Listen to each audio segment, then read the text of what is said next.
Kalojmë tek tjetra pak më parë, folëm për reagimin që ka pas kompania pastrimi pas vendimit që është marrë nga gjykata e cila shkon në favor të punëtorëve të kompanisë pastrimi. Ndërkaq që pas pak pata edhe një tjetër dokument i cili është dorëzuar pra pikërisht nga Ardian Krasniqi, ku përfaqëson sindikatën e punëtorëve të KRM pastrimit në Prishtinë dhe ai para pak qastësh ishte për të dorëzuar dhe disa kërkesa të tjera, një varg të kërkesave në mënyrë që ato të hyjnë në fuqi menjëherë.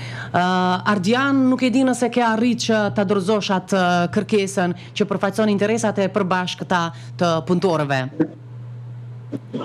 Po, para 10 minuta, isha në komunë dhe lash në Argjeva atje të shkoj kryetarit komunës, drejtorisë shërbimeve dhe asamblesë komunale. Kërkesat janë realisht ato që para 14 dite, por me këtë aktë gjykim tani i kemi, me thonë, për cjerë supak, sepse kërkesat ishin nga dita e parë të njëjtat realisht. Ne kemi... Po, mund t'i përmendim edhe njëherë kërkesat. Po, e para është të kthejnë të gjitha mjetet financiare të inkasuara në mënyrë të palishme deri më tani nga komuna e Prishtinës. Në afatin sa më të shpejt që ne të fillojnë në mbledhjen e beturinave. Sepse s'kemi tyra, nuk kemi naftë.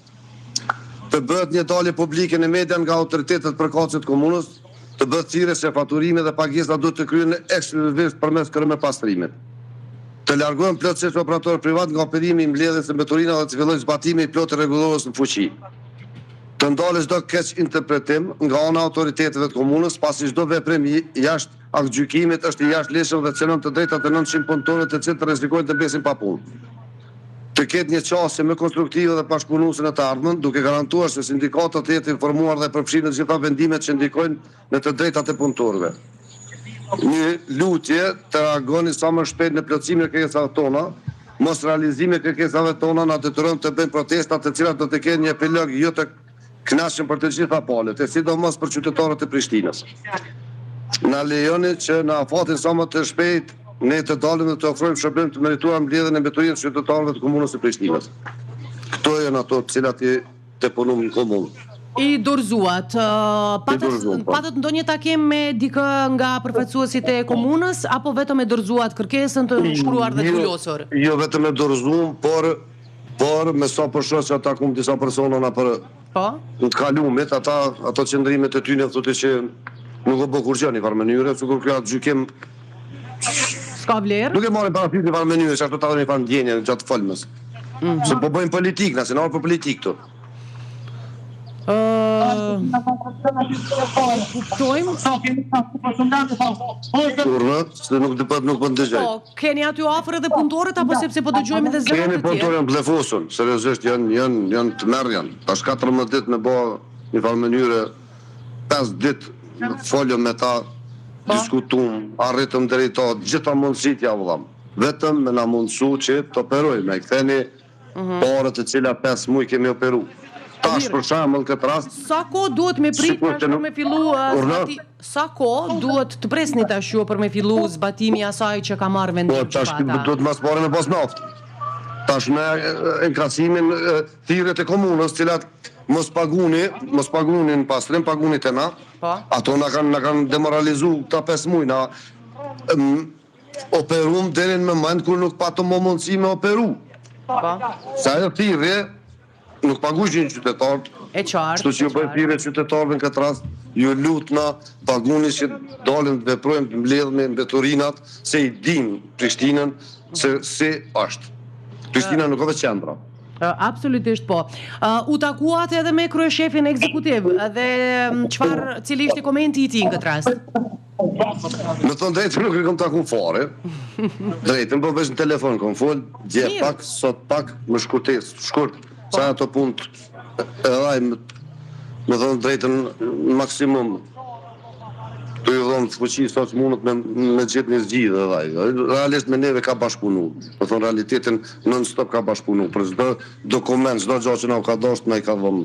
Po. Që me i parë se ku jemi, çka Ju në jemi. një farë mënyre po e thoni që prap nuk jeni shumë optimist se do të vazhdoj komuna që Unë këto instancat cilat, se unë tash nuk jam jurist, por këto instancat cilat e detyrojnë, jo veç përveç neve, si Po, dhe aty sindikat, thuhet qartë që ta këta gjykim mos ta na shkalojnë, se këtu s'ka realisht diskutime, s'ka nevojë për diskutime mo.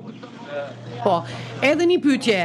Për sa kohë do të filloni sipas jush do të thotë që ti merrni Po e thash pikën numër 1 për shkakun se ne nuk e dim sa ka inkasu komuna.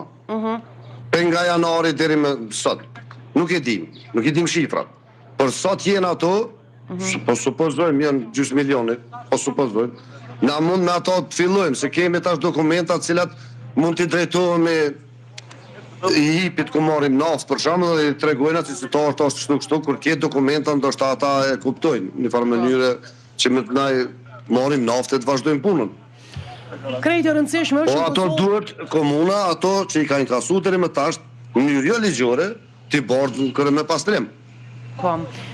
Ne po kemi dëshirë me thonë që gjithçka do të rregullohet kur tashmë edhe është do të thotë me një dokument zyrtar nga gjykata. Nuk e kuptova, më fal.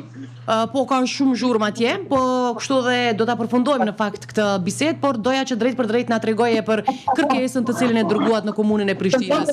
Dhe krejt çfarë është e rëndësishme. Po faleminderit juve për kohën, se edhe unë jam pak në zonën këtu me to, se këta janë të lefosën, punëtorët janë te mosët të lefosën. Po, por tani s'po besoj Se që ishim drejtën tonë prej ditës parë, po na shkalojshin në farë mënyrë s'u me buhaj gare me neve, kështu që dhe tashmë po besoj që s'ka nevojë për mle. Faleminderit shumë, ka nevojë për punë dhe natyrisht Prishtinën.